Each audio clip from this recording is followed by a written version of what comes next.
Welcome back here to the HGC Western Clash, and man, they really need to add Probius to that cinematic. I don't care if he's just swarming around the background. But we are now up 2-0 for Misfits going into game number 3. And you know, based on these teams, you guys were expecting Tomb of the Spider Queen a bit earlier. Do you think that's a likely map here? I was looking at the stats in between, and Misfits 1 and 2, so they've dropped 2 games more than any. It's really hard to take Misfits to a bad map. Then I looked over at Dignitas. They've lost 2 games on Tomb of the Spider Queen. But if you're trying to make anybody uncomfortable, you have to start to consider something different than what we've seen from Dignitas, but it's so difficult to do against Misfits. The thing to take into consideration again is who picks the map. I actually think that we are very, like for example, if we are seeing again that Dignitas focuses the first pick more than anything else, I feel it's likely that Dragonshire is going to be picked by Misfits. So I think it's a matter of who is going to have the map pick. It's Battlefield of Eternity coming out here. A map that Misfits has not played in this season. Really? They have not played it at all. I believe I have 0 games on them. And I think Dignitas, out of the 3 European teams here, they've played dozens and dozens of games. Dignitas is the only team out of those 3 that have played, and they've played it twice, and they're 2-0. Now this, the fact that Misfits haven't played this could either be due to the fact that the other teams have played them in scrims and realized, oh, these guys are really, really good on this map, or it could be a thing of just underpreparedness by Misfits. Maybe they ban it. I actually talked to Bakery. I asked him, I said, why does nobody play Battlefield of Eternity in Europe, where it's one of the most popular maps in North America? He said, it's not that we don't want to play it, it's just that teams ban it out against this. They're afraid of us getting an early game lead because they consider themselves good on that map. So this might be a way for them to turn the tides. That was his words exactly, so we'll see if that plays out. I'm curious how much the Xaylia pick has to do with this. I mean, we've seen Xaylia on Zeratul, and then we saw Xaylia on Kerrigan. But, you know, heroes like Thrall, Arthas might see some more prominence on a map like this where you have those guaranteed battles in the center of the field. Having him on one of the front liners definitely makes quite a bit of sense. So he could be on that Arthas again, as you already said here. But the Tracer is another huge option. We've talked about it a lot on the first map that we had here today on Towers of Doom. And of course, they respect that. So the exact same bans that we had in that first game. Yeah, this is looking very familiar at this point. Tracer to TAS and then into Malfurion for Misfits. And a Ragnaros coming out here. That should be for Xaylia and Li Ming for Mena, so he can consistently poke down that Immortal from range. Yeah, you knew it was going to be some type of mage damage, and Li Ming better than any other on this map in particular for those reasons. So if they can posture up, Li Ming gets tremendous value. Ragnaros can help defend against the Immortals as well as do some damage himself. But Misfits, you know, one of the heroes that we haven't seen, I think it feels like in a while, but the win rate has just plummeted. But a hero that actually does well on this map is Valo with that Q build. This is true. We have seen her at least twice, I believe, in this tournament so far, where she performed pretty reasonably. And like I said, the Q build on Valor can just give you some immense monster taking down potential, as opposed to Lunara, which is what we saw before people started going this Valor build. And yes, this still has effect with the Nature's Toxin, but it takes Nature's Culling, sorry, but it takes a lot longer. It's still tick damage. I feel like, yeah, there's just so many more tools in the game compared to when Lunara was initially introduced. And of course, Nature's Calling receiving that nerf. She sees very little play on this map nowadays. Greymane, boys. Greymane could also be another pick for one of the teams here. Has a huge impact on the Immortal pressure. So that's definitely a pick that we might see. But for now, we're starting things off with a Varian and also with a Tigers here once again. Tigers, especially in the current patch, never a bad pick. And it's, of course, fantastic if you have a lot of frontline heroes to hit. You can stack in the rhythm. If you have a single tanks against you, it's all about the bigger they are. So that's definitely a great pick up for Misfits here. I actually really like your Greymane call. I think it could warrant a ban here. If you want to try and limit some of the damage, some of the I guess, more standard and force them onto something that might be a little bit different. Because as you guys were talking about, Kerrigan, Zeratul, they've struggled a little bit with the heroes that are high risk, high reward. And if you take them off of something a little bit more standard, Greymane has high potential, but he does really well in the Immortal race. So there's a lot that can go very well with that. So it might be something to consider. Grim is also pretty fantastic if you are just able to send one single hero towards the Immortal, and there he can really shine. So I definitely think it's an option for the teams here, and therefore, as you said, like a high chance that he's getting banned. So Greymane removed, Misfits hovering the Zeratul for similar reasons to what you said, Jay How. We've seen some great play on it from Xaylia, for example, and we've already said that Xaylia could be playing that and switch Rag over to Snitch, but instead they ban a gap. Also, one of the things when we're talking about Zeratul together with Ragnaros is, of course, like the combo of the ult is really strong. It was, to me personally, a little bit shocking to see during the season how many Ragnaros players would just simply miss and completely waste their heroic ability.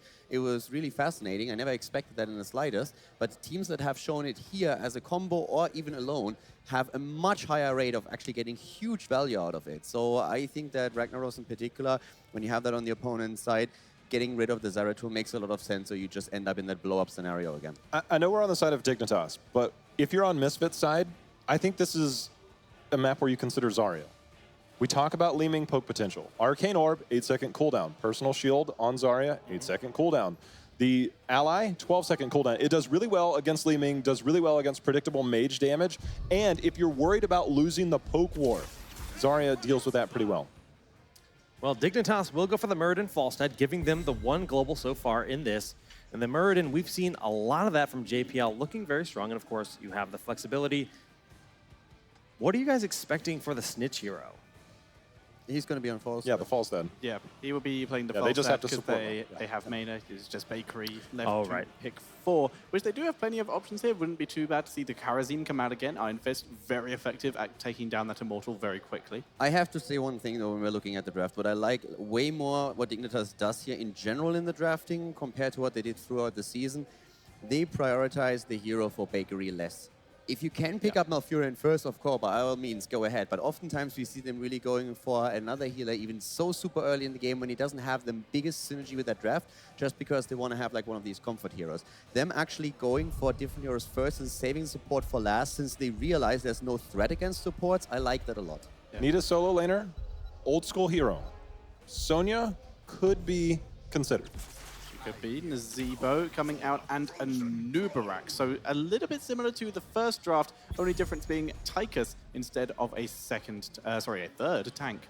That's another way. Li Ming, those beetles that spawn off of a Nubarak, they can block a lot of those skill shots. Plus you have that dampen magic and the already built in now with the Nubarak, that spell armor that he does have. So Zarya, a Nubarak, they deal really well with some of that incoming damage, but with Falstad, Seasoned Marksman is much more difficult because it's a 2-lane map and you don't spend a lot of time in lanes. You oftentimes go into the Boomerang build and go into stacking that Q. So that might not be, you might not get as much value out of Falstad with this type of setup. Falstad, however, is one of the few heroes that we will see teams from time to time just sending off into the lane. Like, it's one of those situations where you can't invade onto the other team's Immortal because they are set up to protect it, which Misfits team would be very good at doing. So you just send Falstad up. He can fly down, you let him farm for a bit and get a bit of XP. I'm really surprised that they wait this long on support pick here, and I like that they decide in favor of Rhaegar. I was for a moment really worried that they would go for Karazim, since Karazim is usually, especially for Bakery, a hero that he loves to play, and also in particular on this map.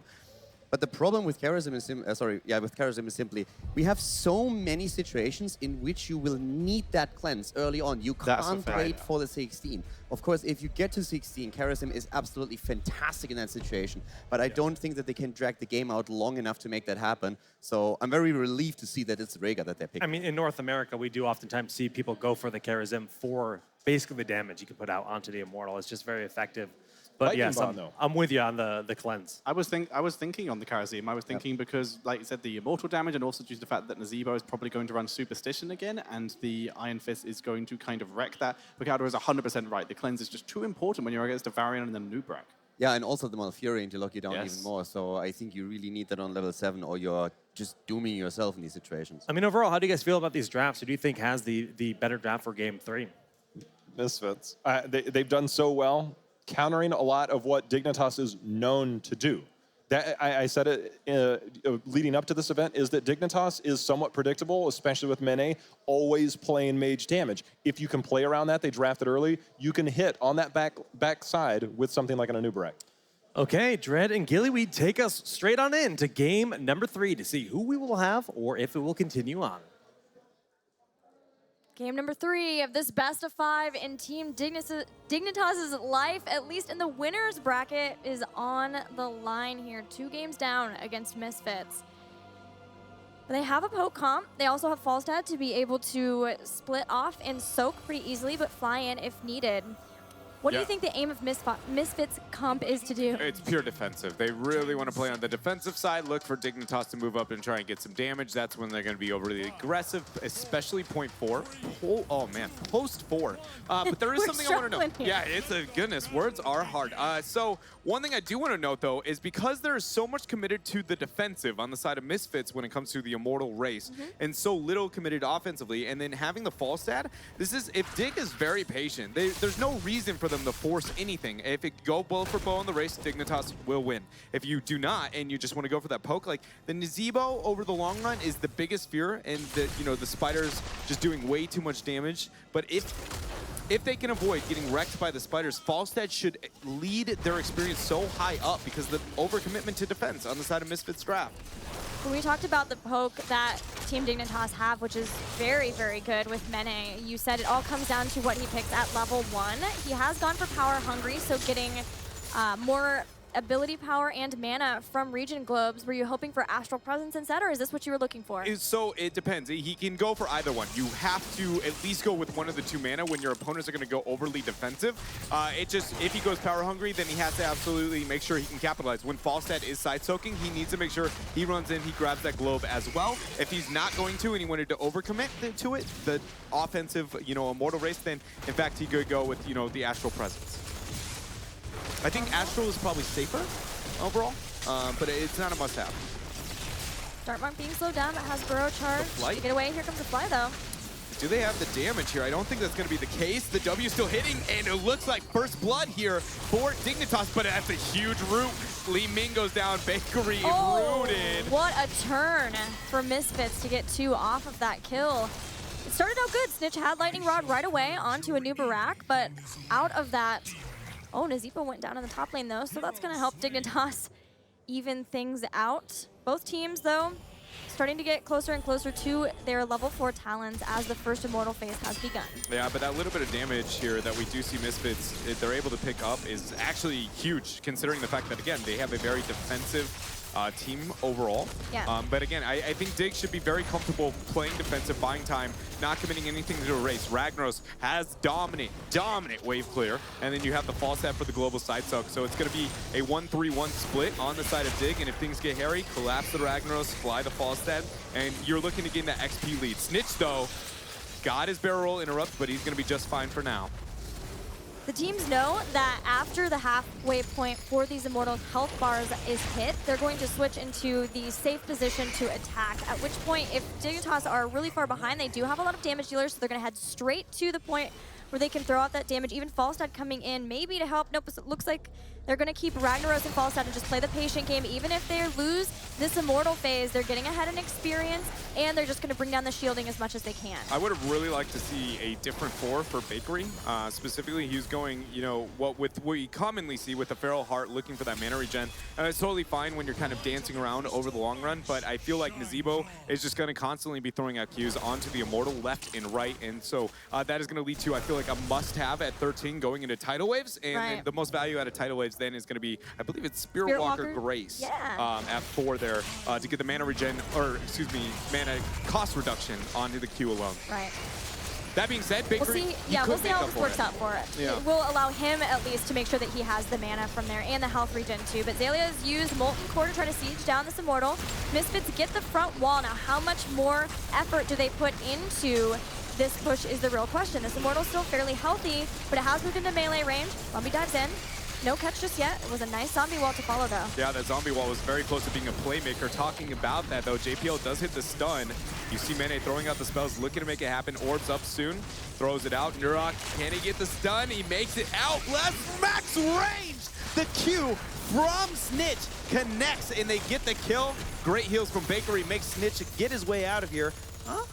For a moment, I thought, they might turn, but he's going to be just fine here. Very well done. Dignitas fighting back here in this game. Oh, man. Great plays from either side in that fight, especially Splendor moving in, knowing that the orb was going to be coming in, trying to save his teammate as desperately as he could, but in the end, Team Dignitas still able to get the kill and getting slightly ahead in experience, even though they lost that Immortal. They were able to defend their fort. They knew they had Ragnaros to buy that time with Molten Core, so playing it safe earlier on for that first phase, as long as they can keep this experience up, that's the key.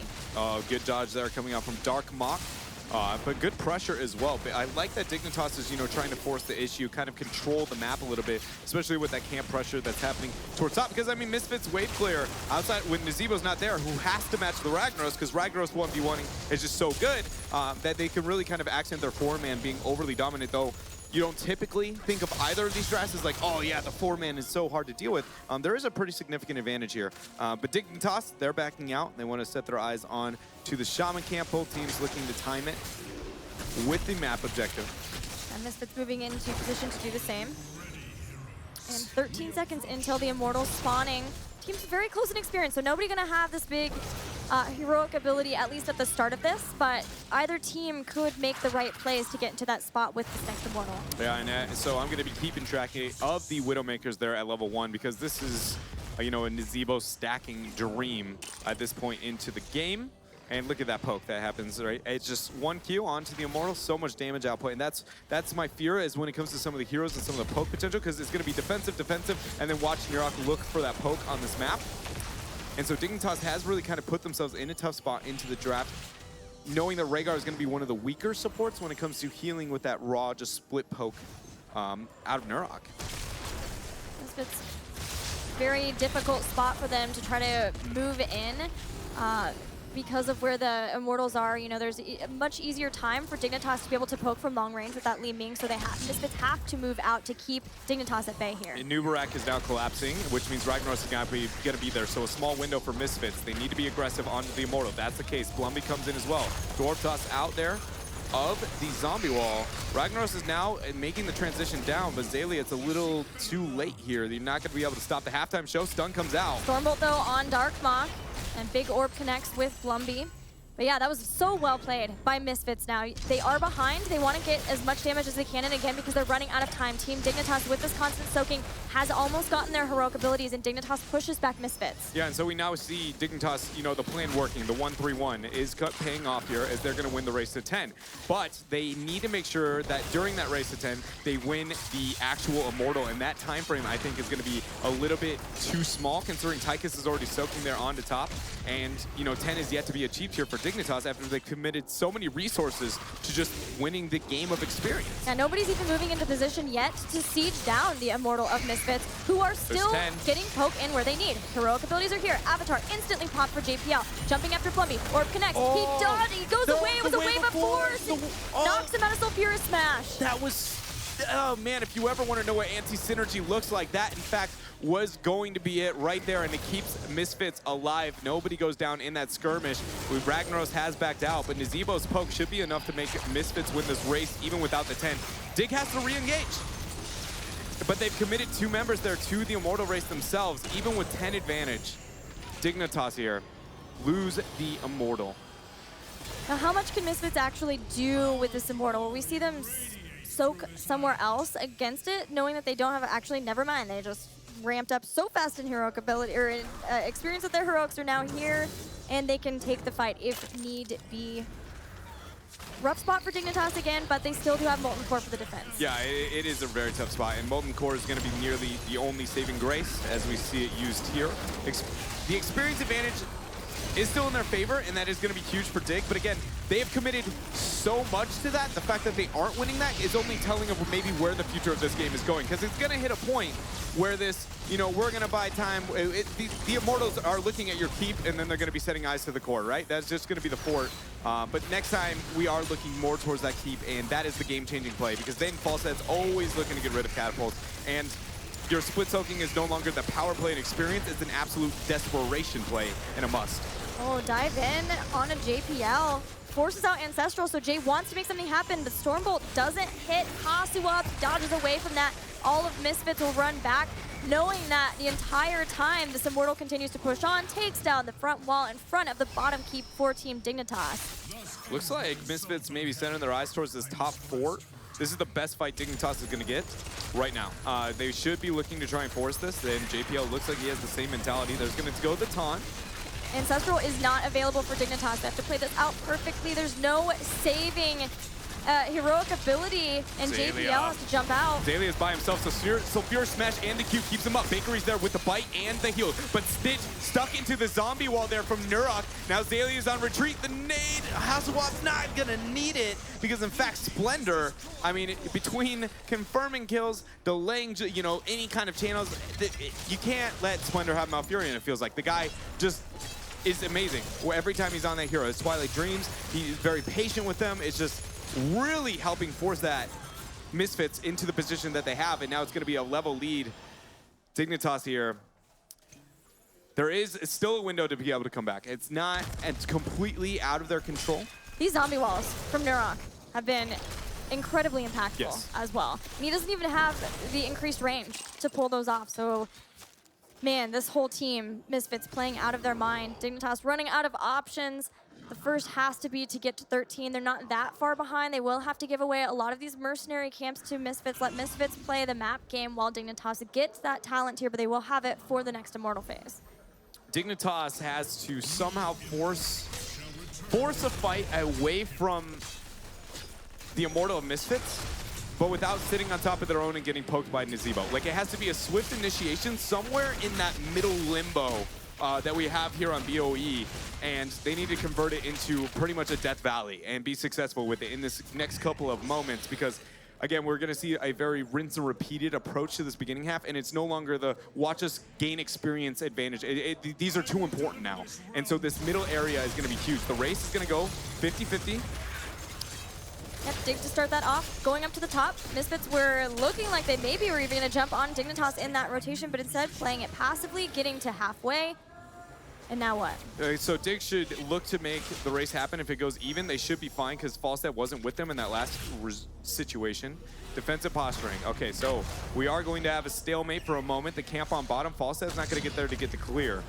So this is a terrible position now for Dig. Do they send down Ragnaros? Because No. then the moment they see that, You Misfits send are going to go in. Falstad back, which they did, and Okay. now you get the clear. If you show Rag anywhere on the map, you are dead. You lose this Immortal. Yeah. You cannot risk showing anything but a global at this point into the game.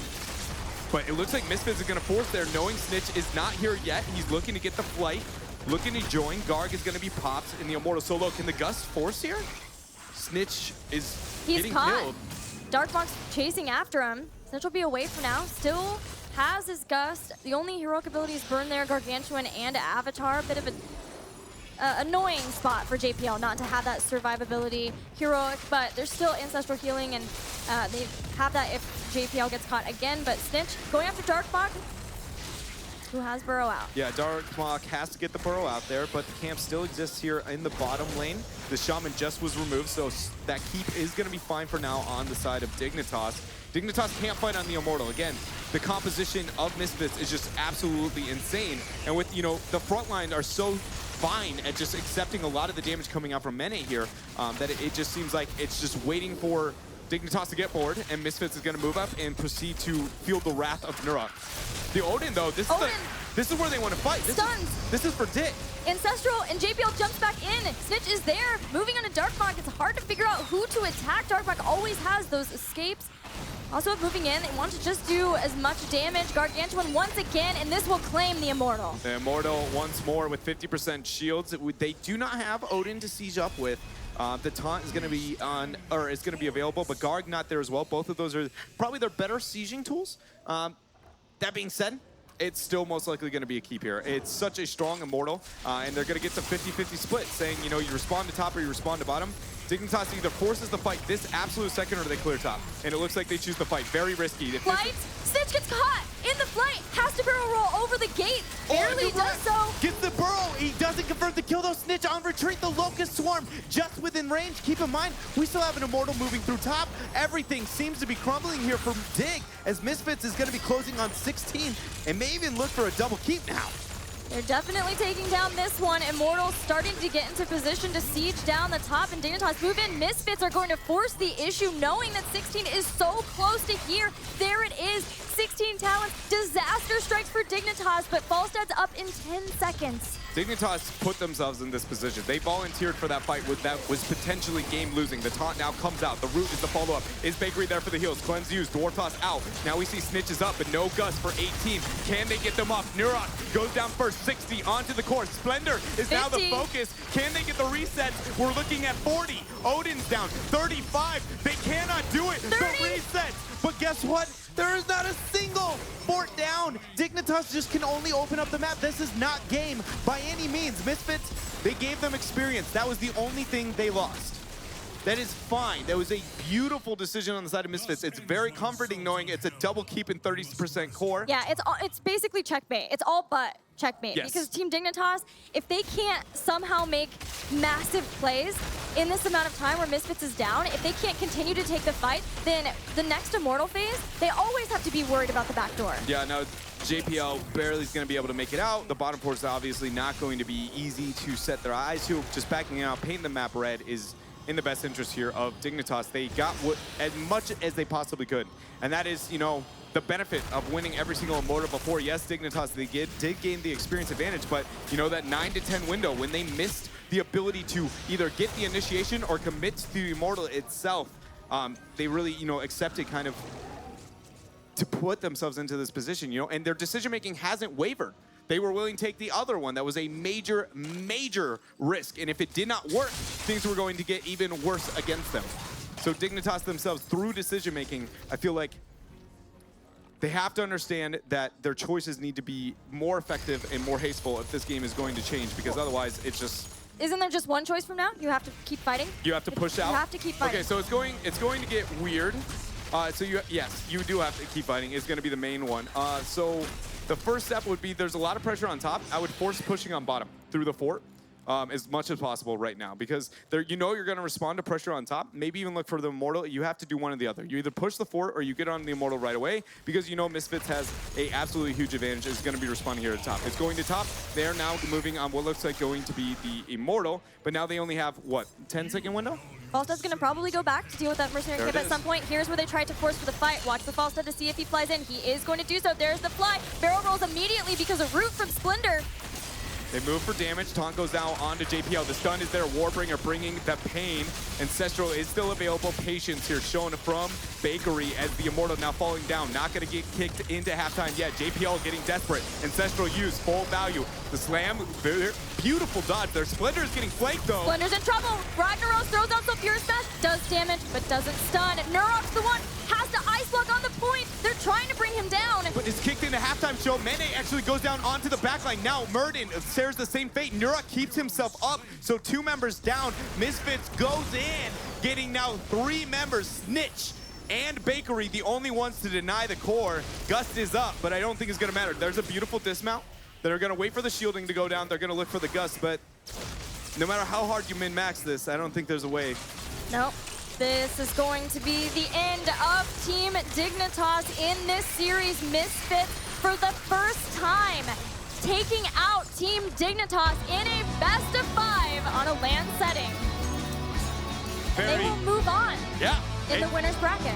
Only proving why they were considered one of the favorites. They are taking on, you know, everybody talked about the strength of Europe going into this tournament. A lot of people projected that they would be stronger than the North American team. And beyond that, just that they were willing to take another European team, you know, get the upset according to the history, changing the pace here, and it's just the hunger of these guys. You can see it within their play. Misfits here is just making waves. And, you know, at HGC, before we got to interview them and talk to them, a lot of the players, and it seems like Misfits' point of view was like, this is our year. And it seemed to be the end of it. And it seems like right now, they're making it.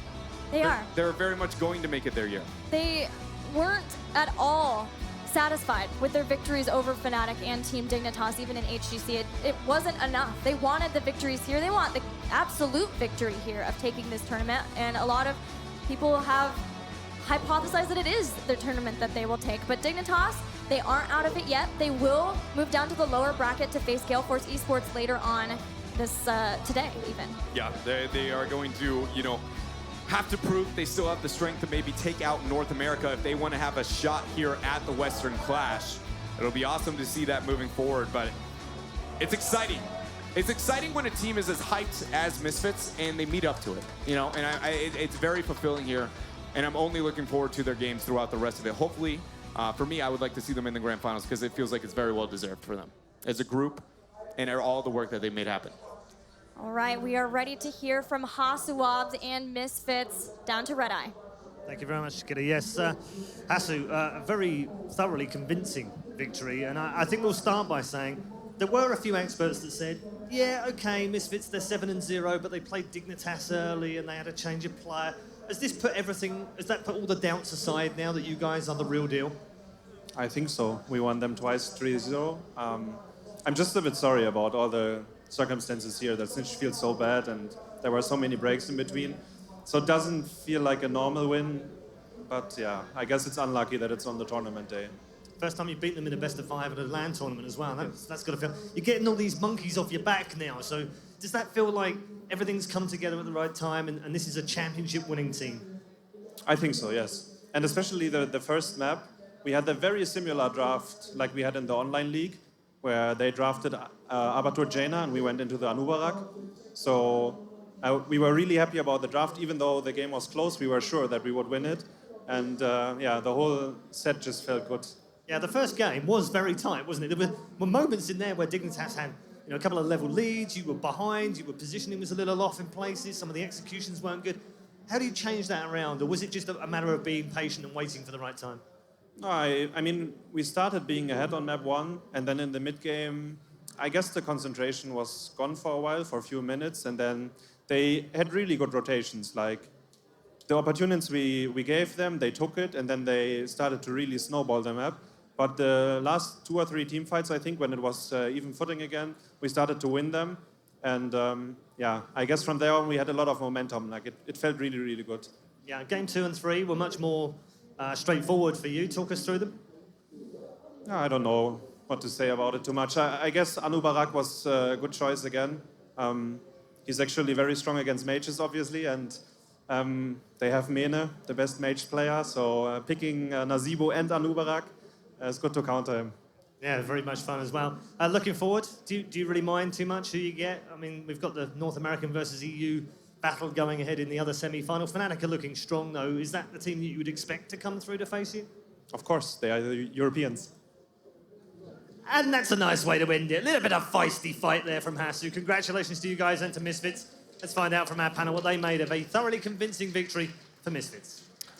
Really beautiful series from Misfits all around. I mean, Dignitas, of course, we mentioned they do have a bit of an issue on their side with the illness on one of their players, but still, you can't take anything away from Misfits. That's 6-0 this season over Dig. Of course, it looked a little bit shaky at the end there. We do have a quick announcement that Kalaris did attempt to enter the premises, but we were able to force him away before he was able to cause any real damage. The cursor. Now, looking at that game, I mean, do you think there was some of the anti-harmony that caused Dig to lose that? I mean, we saw that one time where the Sulfura Smash was pushed away by Li Ming, and in a few other moments where it just felt like the communication wasn't 100%. I mean, this is one of those moments that shouldn't happen, but every now and then it will still be a thing. So I don't think that caused them to lose the game in by any means. It really came down to that last push that we saw, the Casa skill intra. They talked, of course, also about it, how Dignitas really decided to take a fight that, in theory, they didn't really need to take. This is exactly what we've been talking about here. The Immortal pushes the top lane. They decided to take the 5v5 down at the bottom.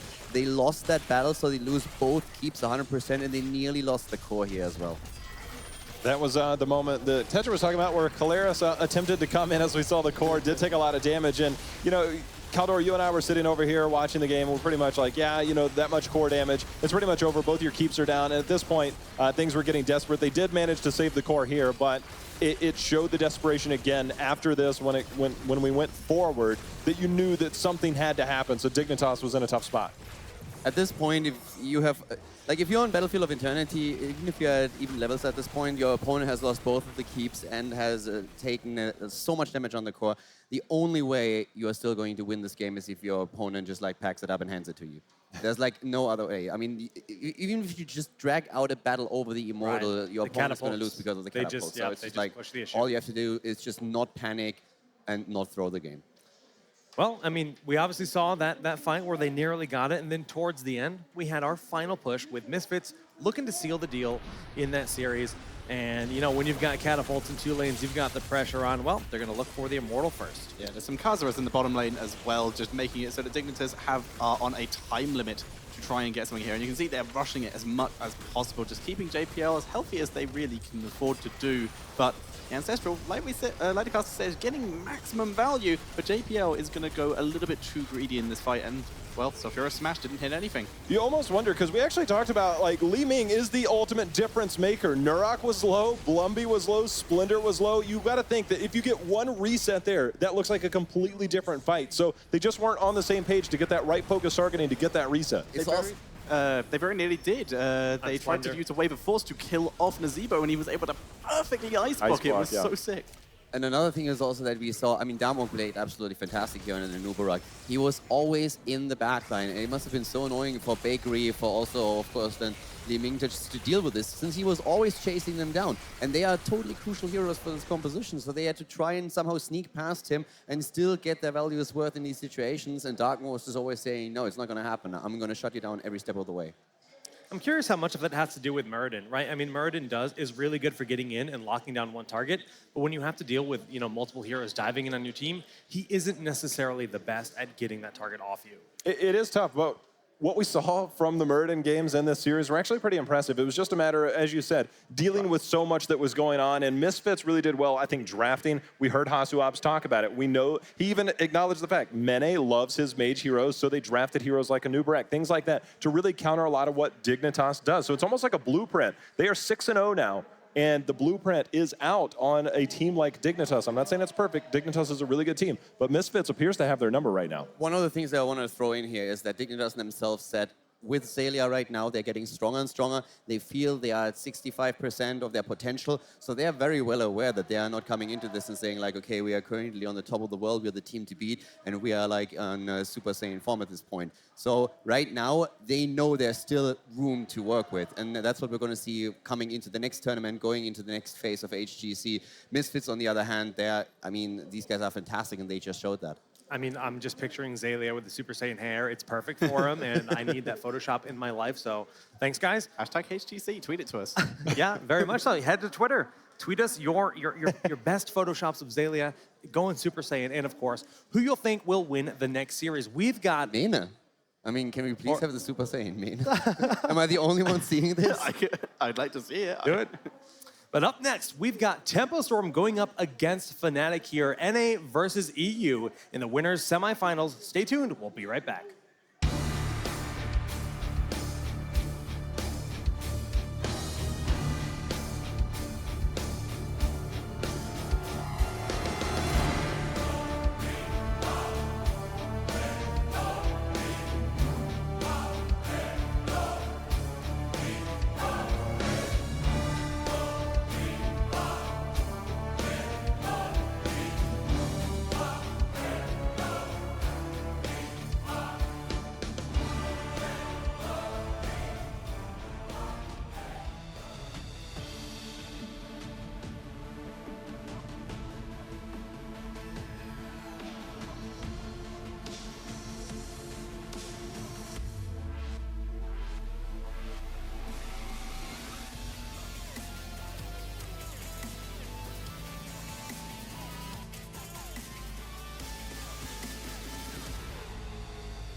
King has fallen.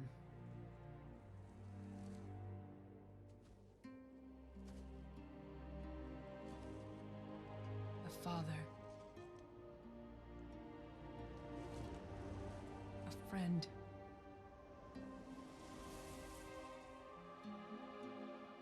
A warrior.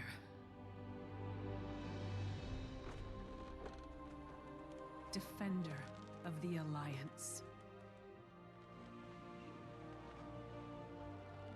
He was a beacon of hope.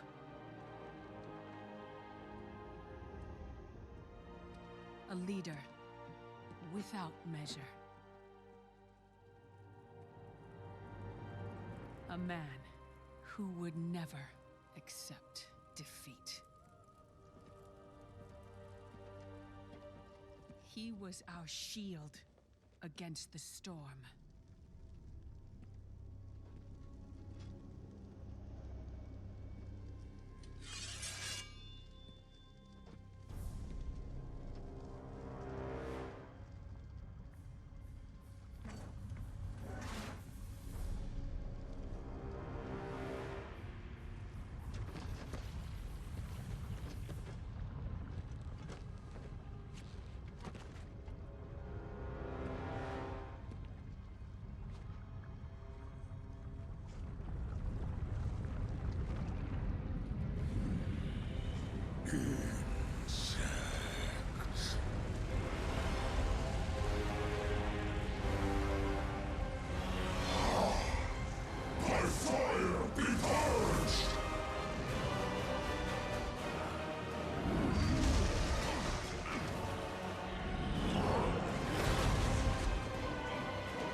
Wherever he has gone, Varian Rin will remain a hero. Always.